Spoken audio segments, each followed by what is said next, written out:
যাবতীয় প্রশংসা মহান রব্বুল আলামিনের জন্য।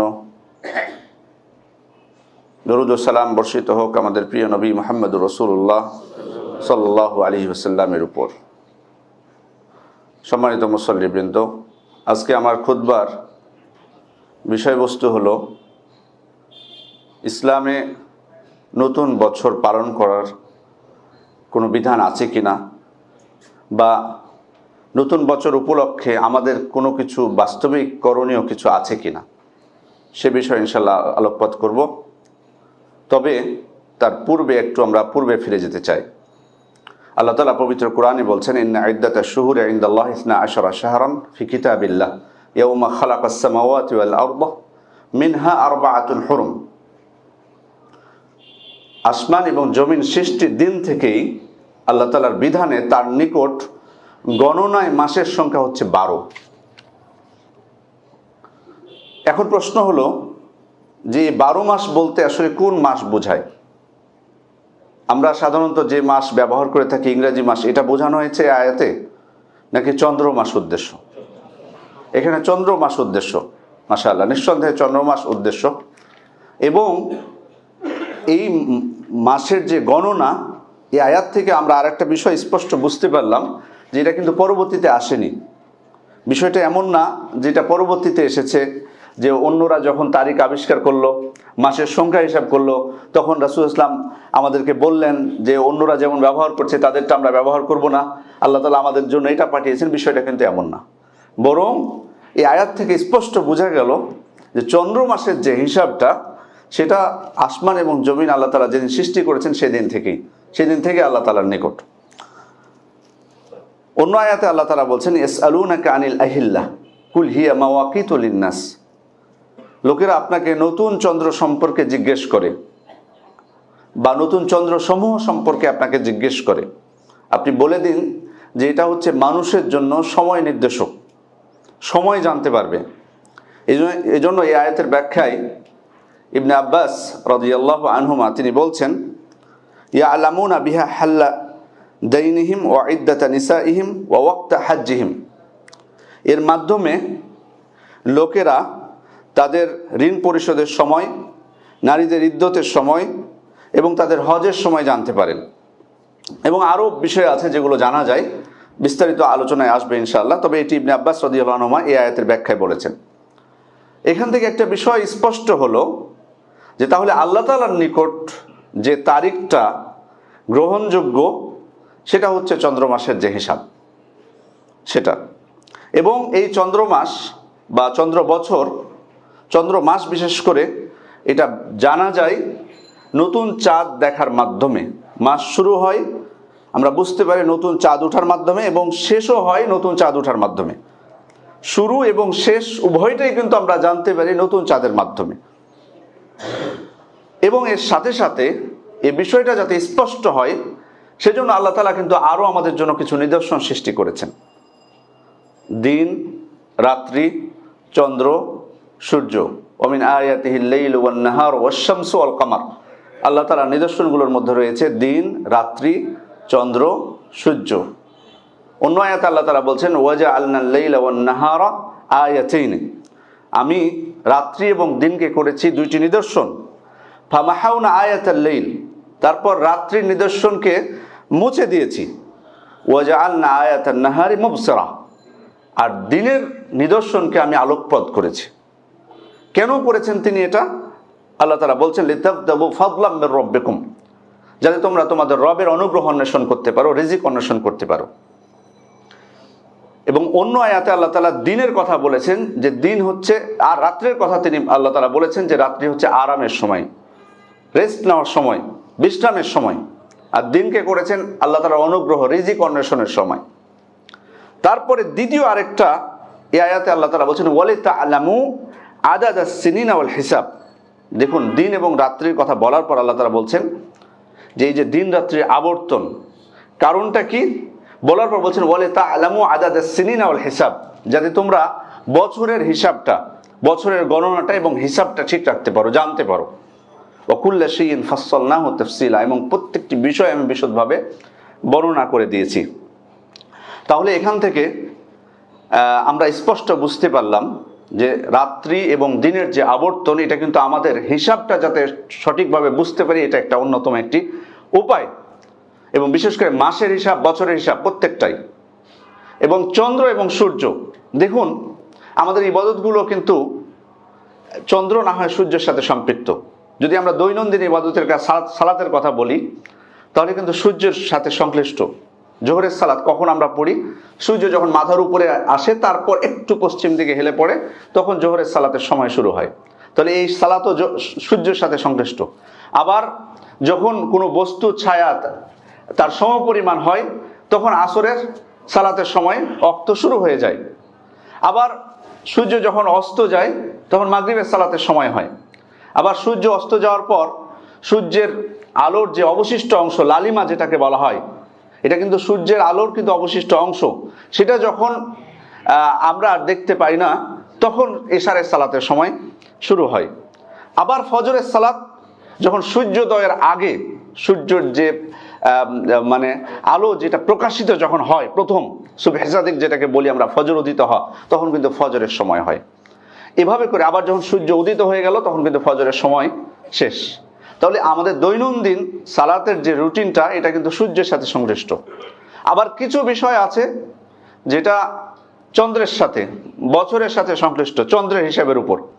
যেমন সিয়াম, শাহরুর রমাদান আল্লাযী উনজিলা ফীহিল কোরআন, এই রমজান মাস যে মাসে কোরআন নাজিল হয়েছে। ফামান শাহিদা মিনকুমুশ শাহরা ফালিয়াসুমহু, এই রমজান মাস যে পাবে সে যেন সিয়াম পালন করে। কিন্তু এই যে রমজান মাস শুরু হয়েছে, এটা আমরা জানতে পারবো কিভাবে? আল্লাহ রাসূল সাল্লাল্লাহু আলাইহি ওয়াসাল্লাম বলছেন, সুমু লিরুয়াতিহি ওয়া আফতিরু লিরুয়াতিহি, তোমরা চাঁদ দেখে সিয়াম শুরু করো এবং চাঁদ দেখে সিয়াম ছেড়ে দাও। তার মানে রমজান মাসটা শুরু হবে চাঁদ দেখে, আবার শেষও হবে রমজান মাস চাঁদের উপর ভিত্তি করে। তাহলে দেখুন এই যে সিয়াম, তারপরে আবার হজ। আল্লাহ তাআলা বলছেন আল হাজ্জু আশহুরুম মালুমাত, হজ হলো নির্দিষ্ট জ্ঞাত সুবিদিত নির্দিষ্ট কিছু মাসে, এবং সেই মাসগুলো আমরা জানি শাওয়াল, জিলকদ এবং জিলহজ, এই তিনটি মাস। এই তিনটি মাসও আমরা কিভাবে জানতে পারবো? সেটাও কিন্তু চাঁদের উপর ভিত্তি করেই। তো যে কথা বলছিলাম যে তাহলে এই ইবাদতগুলো কোনোটা ইবাদত সূর্যের সাথে সংশ্লিষ্ট, আবার কিছু চাঁদের সাথে সংশ্লিষ্ট। আবার ইসলামের আমরা যদি একটু খেয়াল করি, অনেক হুকুম আহকাম আছে যেগুলো সেখানেও কিন্তু আমাদেরকে এই চন্দ্র মাসের উপর নির্ভরশীল হতে হয়। অনেক হুকুম আহকাম, যেমন আমরা যদি বলি নারীদের ইদ্যতের বিষয়। নারীদের ইদ্যত, কোনো নারীকে যদি তার স্বামী তালাক দেয়, তাহলে তাকে ইদ্যত পালন করতে হয়। যদি তার পিরিয়ড চলে, তাহলে 3 পিরিয়ড তার ইদ্যত। আর যদি পিরিয়ড না চলে, ওয়াল্লাহি ইয়াইসনা মিনাল মাহিদ মিন নিসাইকুম ইন ইরতাবতুম ফাইদ্দাতুহুন্না সালাসাতু আশহুরি ওয়াল্লাহি লাম ইয়াহিদ, অর্থাৎ যারা বৃদ্ধ হয়ে গেছে, যে নারীরা বৃদ্ধা হয়ে গেছে, তাদের আর পিরিয়ড হওয়ার কোনো আশা নেই, অথবা যে নারীর বয়সই হয়নি পিরিয়ড হওয়ার, তাদের ইদ্যতটা কতটুক? আল্লাহ তাআলা বলছেন তাদের ইদ্যতটা হচ্ছে 3 মাস, তাদেরটা মাসের হিসাবে। কিন্তু কোন মাসের হিসাবে হবে এটা? এটা কি যে ইংরেজি মাস এই হিসাবে আপনি ধরবেন, নাকি চন্দ্র মাসের হিসাবে? নিশ্চয়ই আমরা বলবো চন্দ্র মাসের হিসাবে, কারণ আমরা কিন্তু পূর্বেই প্রথমেই কিন্তু আমরা বলে দিয়েছি যে আল্লাহ তাআলার নিকট মাসের যেটা হিসাব, সেটা কিন্তু হচ্ছে চন্দ্র মাস। সে কারণে তখন কিন্তু আমাকে চন্দ্র মাস ধরেই কিন্তু এই হিসাবটা করতে হবে।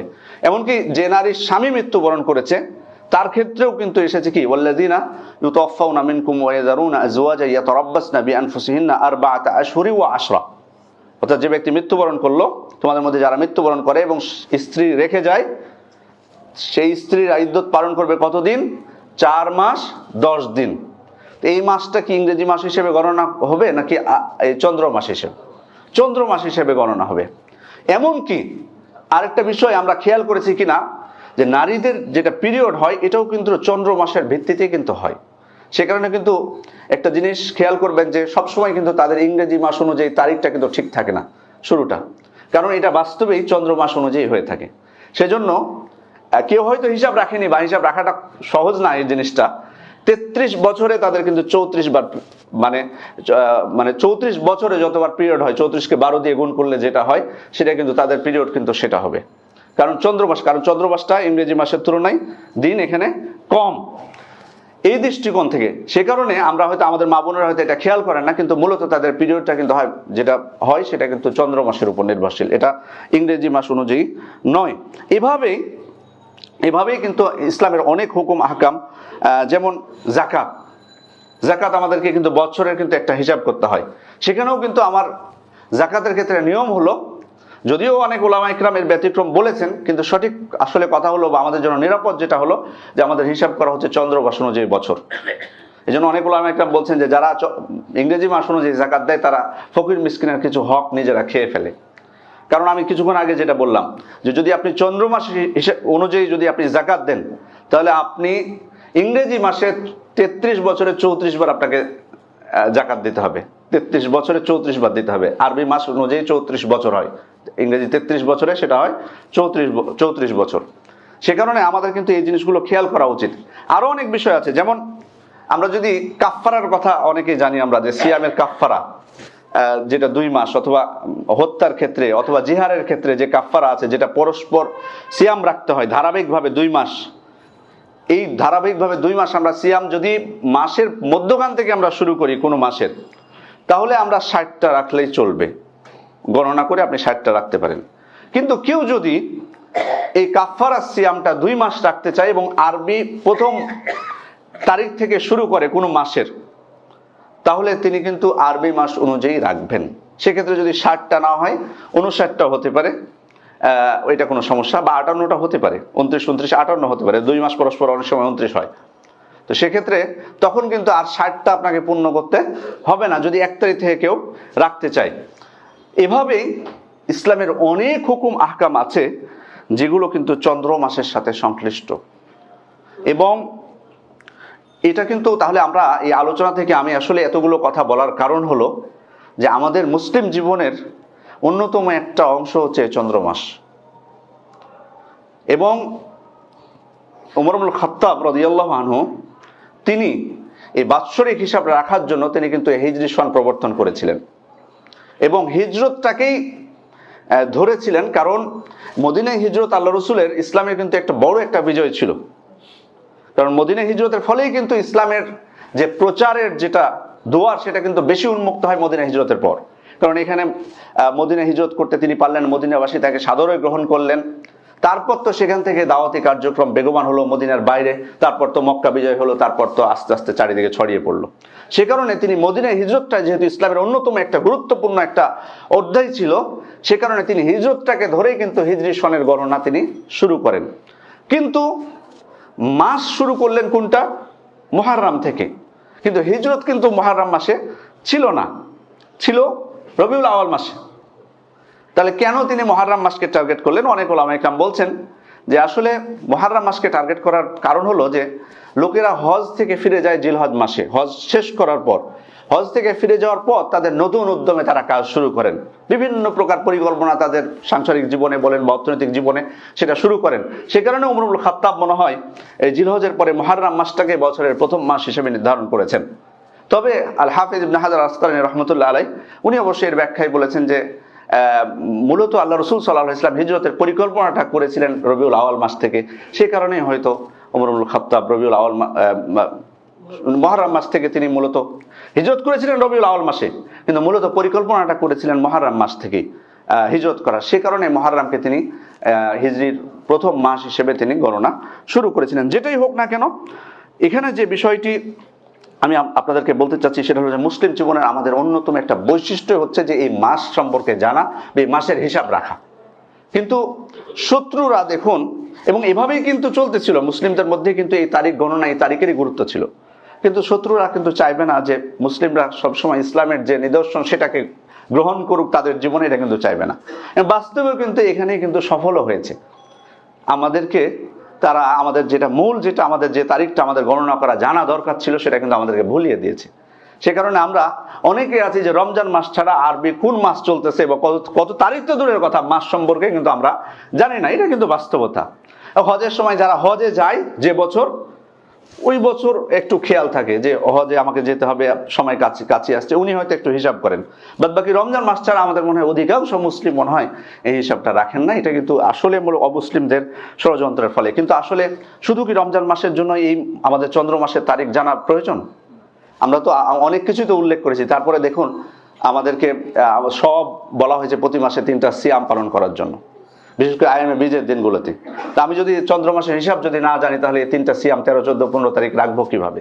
আরাফার সিয়াম, আশুরার সিয়াম, এভাবে করে অনেক ইবাদত আছে যে ইবাদতগুলো কিন্তু আমরা সেটা কিন্তু পালন করতে পারবো না যদি না আমরা চন্দ্র মাসের হিসাব জানি। এবার আপনাদেরকে চন্দ্র মাসের কিছু বৈশিষ্ট্য বলবো। সেটা হচ্ছে যে প্রথম বৈশিষ্ট্য হলো, এটা আমরা আমাদের আলোচনা থেকে যেটা স্পষ্ট হয়েছে, যে এটা রব্বানি, এটা আল্লাহ তাআলার পক্ষ থেকে, এটা কোনো মানুষের তৈরি করা নয়, এটা আল্লাহ তাআলার পক্ষ থেকে। এবং এটা আমরা বুঝতে পারবো চাঁদ দেখার মাধ্যমে, সেটা শুরুটা এবং শেষটা। কিন্তু দেখা যাচ্ছে যে অন্য যে তারিখগুলো, এটা অনেকগুলো আছে মানুষের বানানো, অনেক ধারণার ভিত্তিতে বিভিন্ন ভবিষ্যৎবাণী যারা করে, বিশেষ অনেক পদ্ধতিতে, যেগুলো নিয়ে বিভিন্ন খেলতামাশা আছে, মতভেদ আছে, বিভিন্ন পরিবর্তন করে, যেগুলো নির্দিষ্ট কোনো ভিত্তি নেই। কিন্তু আরবি মাসের দেখুন আল্লাহ তাআলার পক্ষ থেকে এবং সুন্দর একটি তিনি কিন্তু নিয়ম দিয়ে দিয়েছেন যে নতুন চাঁদ যখন উঠবে তখন মাস শুরু হবে, নতুন চাঁদ আবার উঠবে তখন মাস শেষ হয়ে গেল, আবার নতুন মাস শুরু হলো। দ্বিতীয় হচ্ছে যে এই হিসাবটা কিন্তু স্বচক্ষে কিন্তু আমরা রাখতে পারি এবং বুঝতে পারি। চাঁদের ব্যাপারে যদি বলি, চন্দ্র মাসের আমরা যদি একটি খেয়াল করি যে সব সময় কিন্তু মাসের প্রত্যেক দিনে কিন্তু চাঁদের উদয়স্থল বা প্রকাশিতটা প্রতিদিন কিন্তু এক স্থান থেকে হয় না। এটা কিন্তু আমরা সবাই জানি। মাসের প্রথমে একদিকে দেখতে পাই আমরা, তারপরে সাইজের ব্যাপার আছে, তারপরে মাসের শেষের দিকে দেখতে পাই। তো এটা থেকেও কিন্তু আমরা মাসের কোন আমরা প্রথম দিকে আছি নাকি মধ্যম ভাগে আছি নাকি শেষের দিকে আছি, এটা কিন্তু আমরা স্পষ্টভাবে বুঝতে পারি। শুধু তাই নয়, অনেক মানুষ আছেন এখন বর্তমান যুগে, আমরা হয়তো নতুন প্রজন্ম, আমরা তো বুঝি না এগুলো, কিন্তু অনেক আমাদের পূর্বের অনেক মানুষ আছেন যারা কিন্তু প্রতিদিনের চাঁদ দেখে কিন্তু অনেকেই আছেন অভিজ্ঞতা, এটা তারা বলে দিতে পারেন যে আজকে চাঁদের কত তারিখ। এমনকি শেষের দিকেও এমন আমি অনেক মানুষকে দেখেছি, তারা বলতে পারেন যে আজকে 28 তারিখ বা 27 তারিখ, প্রথমের দিকেও।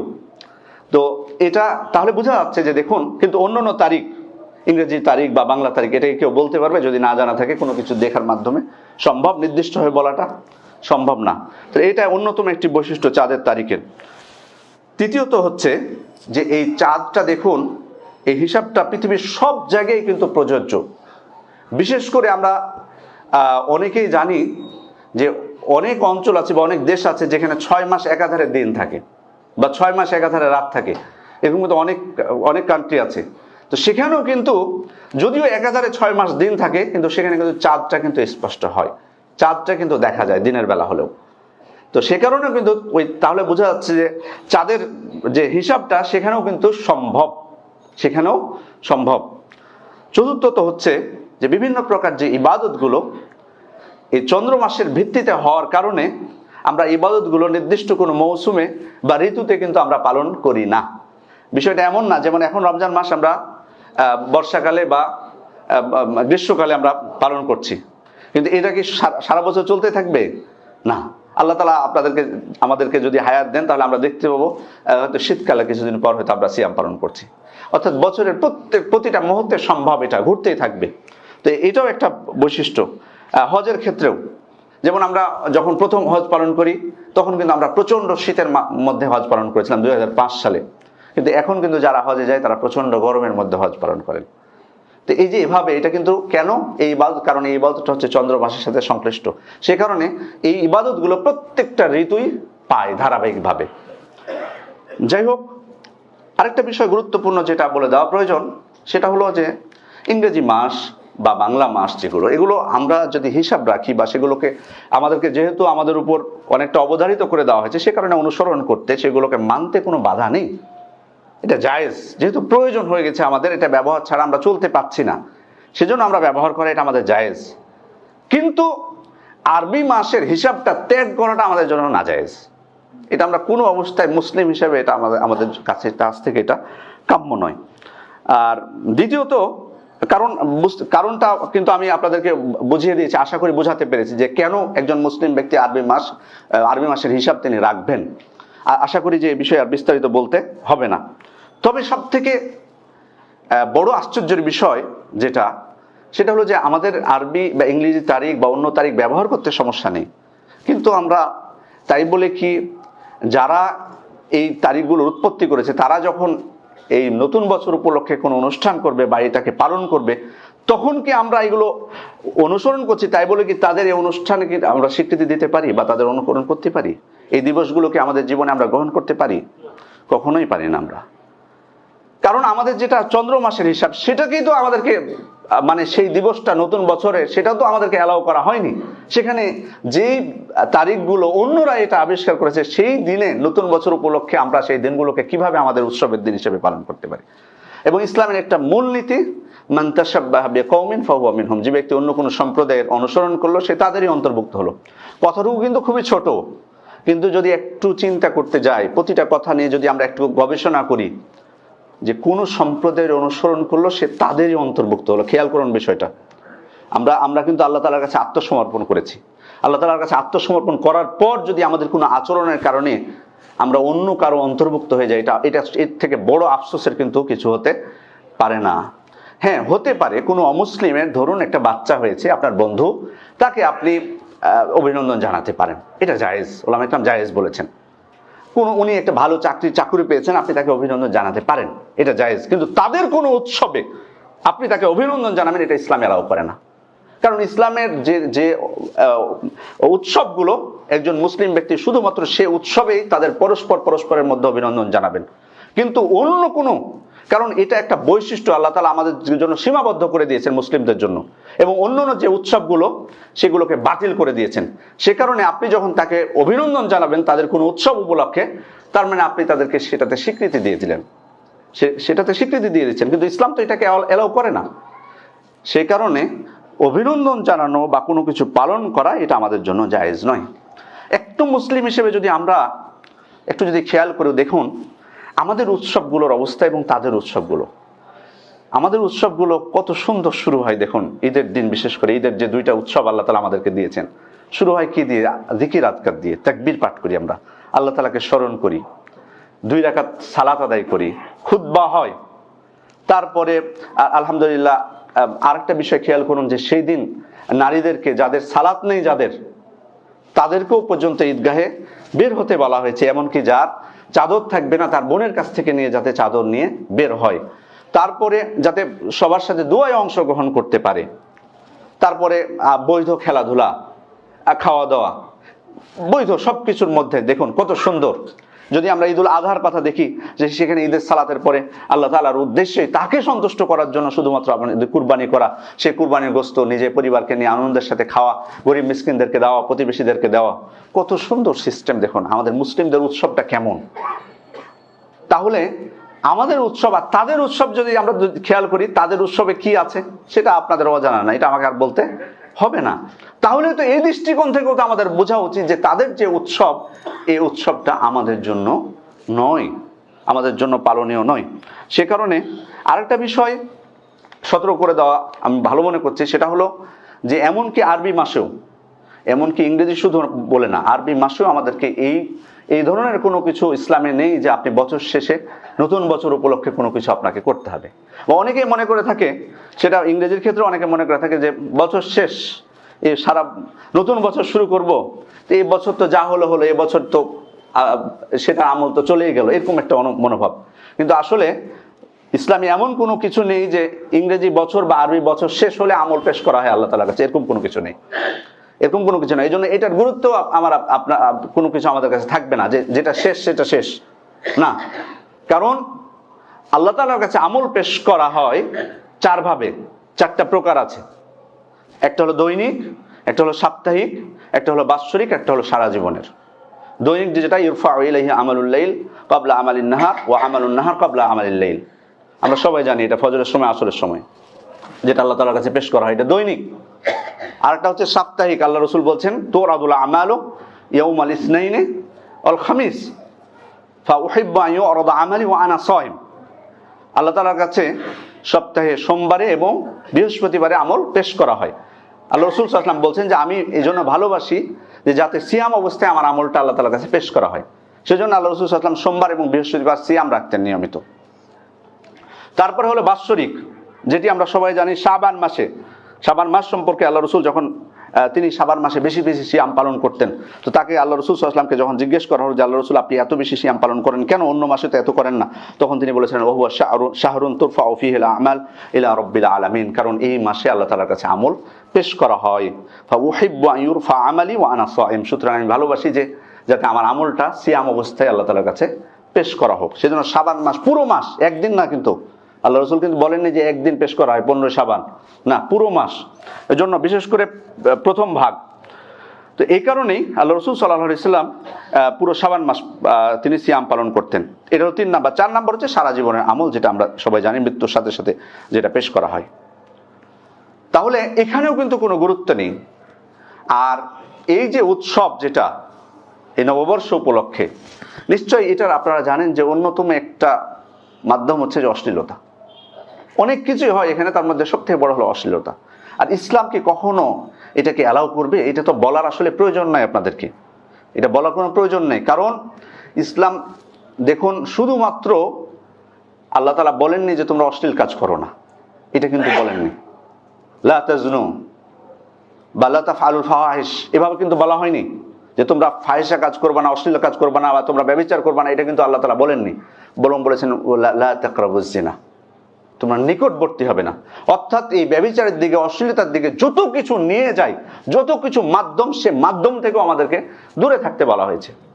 সুতরাং একজন মুসলিম ব্যক্তি এই অশ্লীলতা থেকে তো দূরে থাকবেন। যত মাধ্যম আছে, আমরা যদি একটু ইসলামের মাধ্যমগুলো একটু খেয়াল করি, দেখুন কত মাধ্যম, সেগুলো কিন্তু অশ্লীলতা নয়, বা সেগুলো কিন্তু ব্যভিচার নয়, কিন্তু তারপরেও সেগুলো নিষেধ করে দেওয়া হয়েছে। কারণ কি? কারণ যাতে অশ্লীলতার দিকে যেতে না পারে, দরজা বন্ধ করে দেওয়া হয়েছে। যেমন যদি আমরা একটা একটা করে দেখার চেষ্টা করি, কোথাও যখন আপনি যাবেন কোনো বাড়িতে, সেখানে অনুমতি নিতে বলা হয়েছে। কেন অনুমতি নিতে বলা হয়েছে? আল্লাহ রাসূল বলেছেন ইন্নামা জুইলাল ইস্তিজানু মিন আজলিল বাসর, চোখের জন্যই মূলত অনুমতির বিধান এসেছে, যাতে আপনি চোখ দিয়ে এমন কাউকে না দেখেন যাকে দেখা আপনার জন্য বৈধ নয়। হতে পারে যে আপনি অনুমতি নেওয়ার কারণে তারা অপ্রস্তুত ছিলেন, জানতেন না। যদি বুঝতে পারতেন যে আপনি যাচ্ছেন, তাহলে তারা নিজেদেরকে হেফাজত করতেন। আর মূলত যে কোনো পাপ, এই পাপের মূল শুরুটা কিন্তু হয় চোখে দেখার মাধ্যমে।